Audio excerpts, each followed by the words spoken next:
अब हम पढ़ेंगे यूसिनोफिल्स के बारे में। यूसिनोफिल्स भी क्या है, एक तरीके की WBC है। कौन से टाइप की?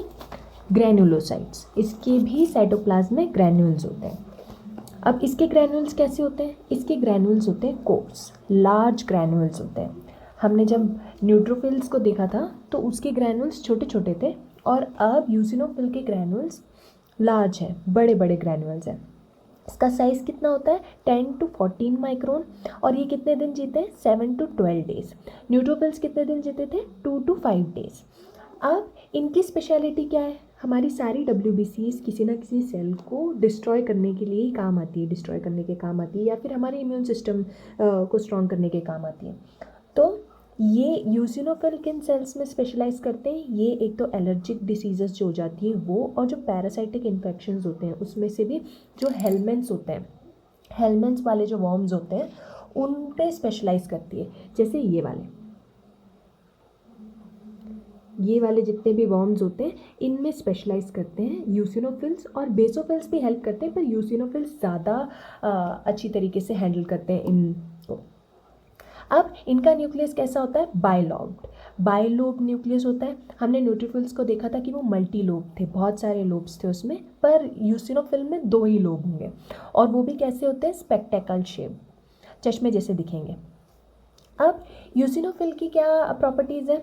ये उतने ज़्यादा मोटाइल नहीं है, मतलब मोटाइल यानी ये न्यूट्रोफिल्स कैसे थे कि वो अमीबॉइड मूवमेंट दिखा रहे थे एकदम जल्दी जल्दी से, जहाँ पर इंजरी हुई है वहाँ पर जाकर अटैक कर रहे थे। यूसिनोफिल्स उतने फास्ट नहीं जा सकते, और ना ही फैगोसाइटिक है न्यूट्रोफिल्स की तरह पर, मतलब एकदम जाके एनगल्फ नहीं कर लेते ऑर्गेनिज्म को।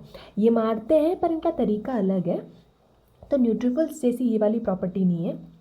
फिर ये और क्या करती हैं? ये detoxify, disintegrate and remove foreign proteins. मतलब अब जो भी ऑर्गेनिज्म अटैक करेगा वो कुछ ना कुछ टॉक्सिक प्रोटीन्स रिलीज़ करेगा, तो उससे हमारे सेल्स को, हमारी बॉडी को डिटॉक्सिफाई करने का काम करेगा यूसिनोफिल।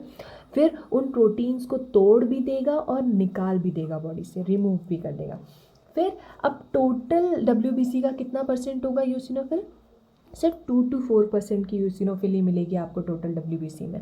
और वो और अगर हम डिफरेंशियल काउंट यानी स्पेसिफिक सिर्फ यूसिनोफिल का काउंट देखेंगे टोटल WBC में, तो वो कितना आएगा? 150 to 400 क्यूबिक mm।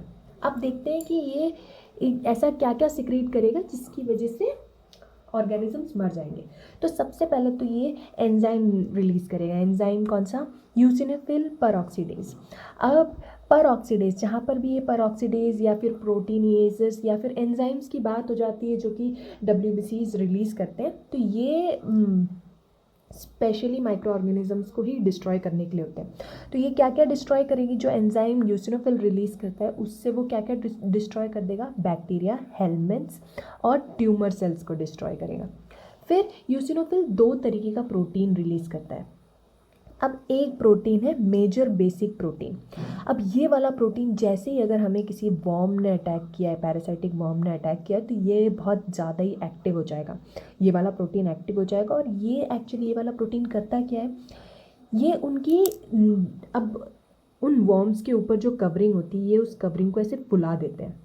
तो अब जब वो वॉर्म फूल जाएगा तो क्या होगा कि उसके ऊपर की जो कवरिंग है वो डिटैच हो जाएगी, तो उसके ऊपर की कवरिंग निकल जाएगी, स्किन की कवरिंग ही निकल जाएगी, तो वो फूल के फट जाएंगे।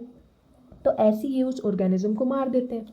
फिर एक दूसरा प्रोटीन रिलीज़ करता है, वो है यूसिनोफिल कैलियोनिक प्रोटीन। अब ये वाला मेजर डिस्ट्रॉयर है हेलमेंट्स का, मतलब एमबीपी ये हेलमेंट्स को डिस्ट्रॉय तो करता था, पर ये वाला प्रोटीन 10 टाइम्स ज़्यादा स्ट्रॉन्गर है और टॉक्सिक भी है उन ऑर्गेनिजम्स के लिए। ये उनको कम्प्लीटली डिस्ट्रॉय कर देता है। ये एक तरीके का न्यूरोटॉक्सिन भी है। अब न्यूरोटॉक्सिन क्या? जो कि नर्व सेल्स यानी जो हमारी ब्रेन की सेल्स हैं उन्हें डिस्ट्रॉय कर सकता है। ये हमारी ब्रेन की सेल्स को डिस्ट्रॉय कर सकता है। तो ये उनके लिए तो नुकसान पहुंचाता ही, हमें भी नुकसान पहुंचा सकता है। इसीलिए आपने देखा कि यूसिनोफिल्स का काउंट बहुत कम है। फिर ये दूसरा एक न्यूरोटॉक्सिन रिलीज़ करता है, वो उसका नाम है यूसिनोफिल डिराइव्ड न्यूरोटॉक्सिन, यानी यूसिनोफिल का अपना ही न्यूरोटॉक्सिन है ये जो वो रिलीज़ करता है। ये भी हमारी नर्व सेल को डिस्ट्रॉय कर सकते हैं। ये जो फॉरेन बॉडीज़ है उन्हें तो डिस्ट्रॉय करता है ये, पर अगर ज़्यादा अमाउंट में हो गया तो हमें भी डिस्ट्रॉय कर देगा।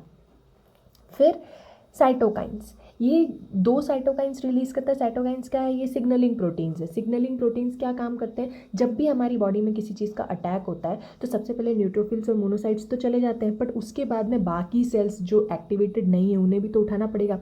तो वो जो एक्टिवेट करने का काम है वो करते हैं साइटोकाइंस। अब साइटोकाइंस में से कौन से ये यूसिनोफिल कौन से रिलीज़ करता है? IL-4 और IL-5, इंटरल्यूकिन 4 और इंटरल्यूकिन 5।